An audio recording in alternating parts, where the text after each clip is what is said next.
friendo, Steve here. And Larson. And welcome back to Going In Raw News Brief. We're going to try to keep things brief today, Larson, but if you're watching us on YouTube, smash that like button. Let's get it up to 500 likes. Larson, what's in the news? The verifiable, non-salacious news. What's in the news? All Elite Wrestling, they're in the news because apparently they're going to start shooting some more stuff, maybe some of it live. So with Florida deeming WWE and by extension all of pro wrestling an essential service, it only seemed like a matter of time before AEW would turn to their headquarters at Jacksonville to do some more wrestling matches there.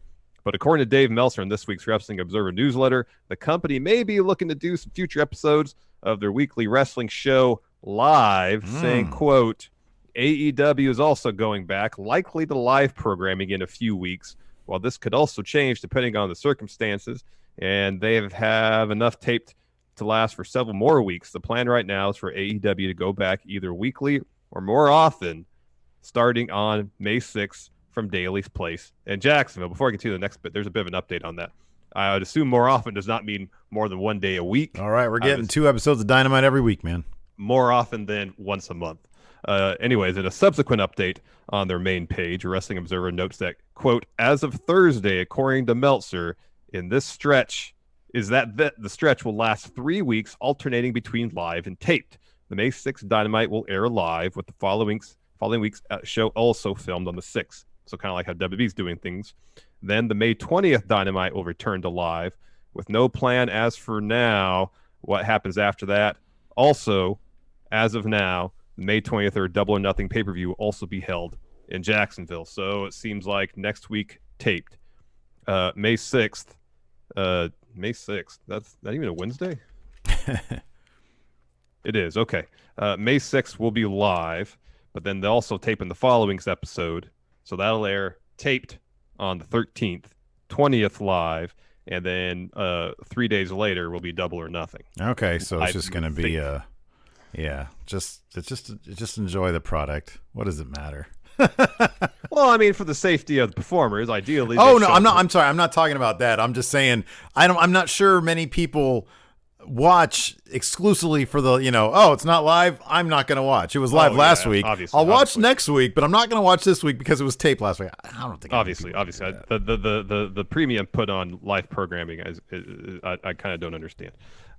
Anyways, from the health and safety perspective, now people get on us for being really critical on WWE on a lot of things while giving AEW seemingly a pass. I see it all the time in our YouTube comments. So when the news first broke this morning, everybody's presenting it as, AEW is going back to shooting live, like on a weekly basis. And if that were the case, terrible idea. The best case scenario, if you're gonna do programming, you get everybody together once a month, you shoot as much as you can, and then you let them all go home. Just repeat that on a monthly basis. If you feel like you need to produce content, ideally you shut it down. If you with the safety of your performers in mind and your staff and your crew, shut it down. Wrestling will exist whenever this all pans out. But if you need to, contractually, TV contract, whatever, feel like you want to because you're supplying a service that your fans need, take their minds off things going on, once a month, just shoot all of it. So you don't have to make people travel every week. Yeah, every other week. Yeah. You really should just do it once a month, I guess, for the safety of everybody. I mean, what I don't get it, NXT did like once a month very successfully for a spell until they went live weekly because of the TV deal. They did that wonderfully, and it was like my favorite show at the time. I don't think there's any reason they couldn't do that. I mean, contractually speaking, and on top of that, like if it's a contractual thing with TNT, here's the thing. Vince, because of the huge amount of money, there is a difference here. Vince, because of the huge amount of money that this contract is paying him, he doesn't want USA or Fox to have the leverage to say, hey, you haven't been delivering live shows. We're going to renegotiate for a smaller amount. I kind of don't feel that AEW has much to worry about in that area because they've been, by the metrics that we've read about anyways, they've been overperforming since the beginning. Outperforming expectations. Yeah. And so, and on top of that, Meltzer said one thing. Look, and when it comes to AEW stuff, you kind of have to trust Dave Meltzer because he's like best friends with like all the AEW guys. So I take what he says, with, not just a grain of salt. And he said that TNT is fine with the way they had been handling it with the bulk tapings. So I'm kind of curious as to the why they feel like, oh, it's important to go live. I don't really think it's all. I mean, we saw it this week. I think NXT was live on Wednesday. They had the live bug, and they don't when they're not live, I think. And AEW was taped, and AEW still ended up outdrawing him in the ratings. I mean, to a degree. Yeah.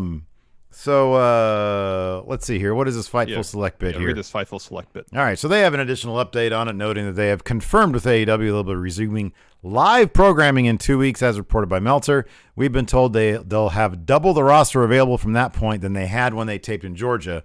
But they also aren't committed or obligated to go live every week.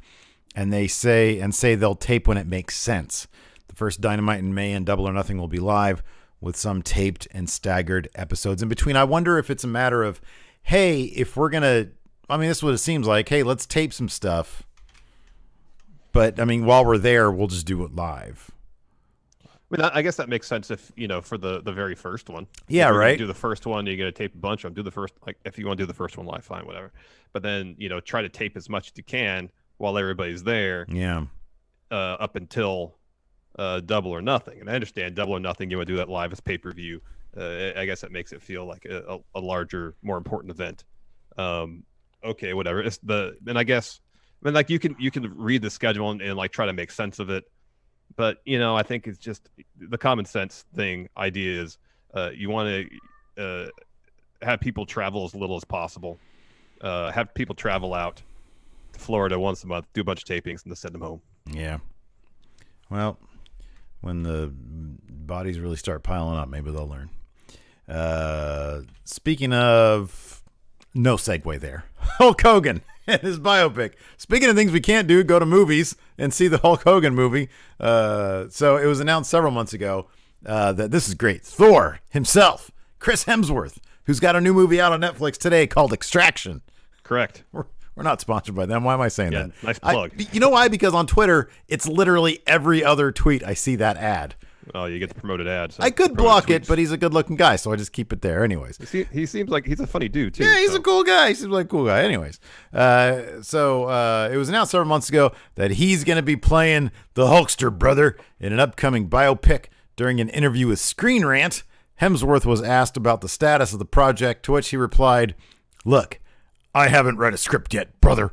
I know it's being written now and worked on. I know very little about that. It's sort of in the process now. I'm just fascinated by that world, and I think they're pretty keen to show a side of the world that people haven't seen before. I'm as intrigued as you are." How are they going to morph his beautiful face to be the sort of monstrous, roided Hogan of like the early 80s, which is probably when this is going to be set? Oh, it's probably all going to be CG, man. It's going to be... Instead of like de-aging CG, it's going to be like a morphing thing where you're going to take Hemsworth face and make it into a Hogan face. Like just get whoever did Sloth from the Goonies. Oh gosh. And then apply that type of makeup, because Hogan was a weird looking dude. He was puffy as heck back then. Well, especially when he was on the juice. Yeah. Yeah, but like if you look at him like WrestleMania 6 and then at WrestleMania 9, it's like two literally different people. It's weird. So anyways, in any event, that'll be a blast. I'm looking forward to seeing Chris Hemsworth as Hulk Hogan. That should be hopefully fun, and hopefully, they try to. Oh, I just hope they don't try to kayfabe the hell out of it. Yeah, I kind of do, to be honest with you. I want to see how far they can go with kayfabing it, man. Well, I guess it kind of depends. If Hogan's involved, it's going to be all kayfabed. Mm-hmm. If not, then who knows? Yeah. Who knows? I mean, I guess they probably have to do a certain degree of take a certain degree of creative liberties if they want to, have his blessing to a certain extent. I don't know if they can tell the story of Hulk Hogan without him signing off on it. Not that he has to be involved and have script approval by a stretch of the imagination, but. Have there been any really good, are there some examples recently of some movies that came out that were sort of biopics without? Are you even allowed to do that? I don't know if you are. Because I know I watched like bits and pieces of that terrible Queen movie, Like it gets all the big timeline beats. It gets so wrong. I know the band, like the surviving members of the band are like really involved in the production of that. Right, exactly. And that's why, because they're like, hey, it's fine. You can do it creatively, use a lot of creative license to sort of get the point across. They felt that, spiritually speaking, the movie got the beats right, even if factually it was really incorrect. But no, I can't remember like any, I don't know. They should totally Citizen Kane it, man. Just like make it basically a biopic, but just change the name. Yeah. Anyways, we talked about in our NXT recap about whether or not Drake Maverick has actually been released from the company, or is it big work or not. Yeah. We have some info on that. We do, from PW Insider. They have some info, and according to PW Insider Mike Johnson, he has most definitely been released by the company. He's saying, quote, Maverick is still officially being released. WWE opted to tie his reaction to the release on Twitter into his storyline after seeing the big reaction it received online. Since he is still technically with the company until his 90-day period expires, he's being utilized. While there is always a chance his release could be rescinded, I guess there's precedent for that. As of right now, Maverick's release was and remains legitimate. I have a wild idea, Larson. All right, hit me with it. If you're a company and you let a guy go and he makes an emotional plea on Twitter that gets a wild response, maybe you don't release him. Kind of crazy, right? Yeah, who'd have thought? What a wild thought. Just an idea I have. What do I know? You're really ahead of the curve on this kind of stuff, Steve. You should start a wrestling promotion. You should be in business. Sounds good. We'll go live this week. No, but it's live tonight. Smackdown. We got a preview, Larson. True. Here we go. First entry. Oh, man, I'm looking forward to this. Friday Night Smackdown to celebrate 25 years of Triple H and WWE. I wish this was the entire episode. I am a massive Triple H fan. Have been for 25 years now. Truth. I want this to be the entire damn thing. Are we going to get some pre-WWF footage? I know it's celebrating his time in WWE, but can't they preface it with some terrorizing? I know. I don't know how you could get show the history of Triple H without showing the foundation, which is terrorizing. And all the wrestlers, all the wrestlers that are wrestling, they all need to be dressed up as different incarnations of Triple H. And he needs to take pictures with each of them doing the finger point. Yes, exactly. Alexa Bliss and Nikki Cross are going to be defending their titles against Carmella and Dana Brooke. Man, Carmella and Corey Graves. Dana Brooke have no chance. Oh, they've got no chance. But Carmella and Corey Graves have been going live on Instagram, and it's hilarious because this dude does not know how to say one thing without sticking his foot in his mouth in front of Carmella, and it can get awkward sometimes. It's hilarious. But he's a big 90 Day Fiance fan, Larson. You need to jump on board that, man. Hey, look, I've been anti-Tiger King because I'm like, hey, I don't care about that. 90 Day Fiance, trust me, you'll like it. Pass. See a special look at Braun Strowman and Bray Wyatt's history this Friday night. That could be interesting. Yeah, that's going to be good. That'll be good. I hope they show Braun Strowman as a rosebud. Lacey Evans squares off with Sasha Banks for a spot in the Money in the Bank ladder match. Oh, wow. So one of those people, Lacey Evans, isn't going to be in Money in the Bank? That's weird. Or Sasha Banks. One of the two isn't. I know. Shocking. That's crazy. It's funny because right now in the betting odds, they're both tops. Oh, for the actual ladder match itself? Yeah. Well, only one of them's getting in. So hopefully no one's bet so far the loser of this match. You're just throwing money away. I mean, this totally makes the prediction for this match pretty easy, right? It's whoever wins this match is probably going to become Mrs. Money in the Bank. Probably, yeah. And then finally, Drew Gulak meets King Corbin in a Money in the Bank qualifying match. Corbin's totally winning this one. I mean, I guess it could be Nia Jax. Yeah, Corbin's totally going to win this. While you guys are checking out SmackDown, also check out Drew Gulak's new Twitch account. Yeah, he's playing Psychonauts last night. I saw. I turned it on. He's just like a mellow dude. He wasn't saying anything. The only thing I heard him say was, "This is the first time I played this game."